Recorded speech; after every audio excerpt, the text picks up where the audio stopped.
ما از اینجا شو مج بودم شو مج بودی؟ آره شو مج بودم از مج ما شو 8:30 بجه خانه آمدم کارم 8:30 بجه شو آره ما کارم اونجا ما خانه آمدم ما صبح نماز خوندم در من زنگ آمد آره زنگ آمد که همین در تیم موسا که هستن نفرها را شهید کرد در تیم موسا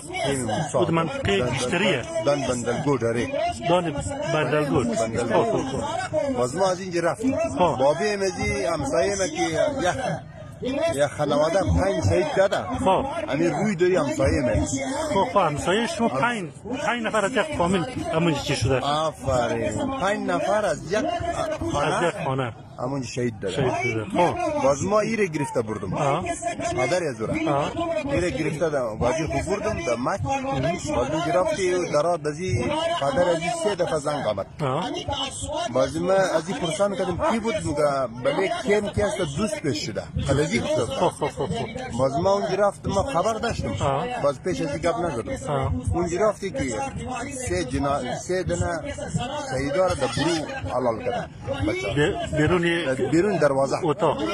بیرون دروازه به اصطلاح دیره میگه نه در دیره بیرون دیره حلال کرده 7 دنه دیگه شده داخل آره اونم قصه آره تشکر اسم شما چیه؟ محمد علی چقدر کیلومتر کنی؟ همین یکتیس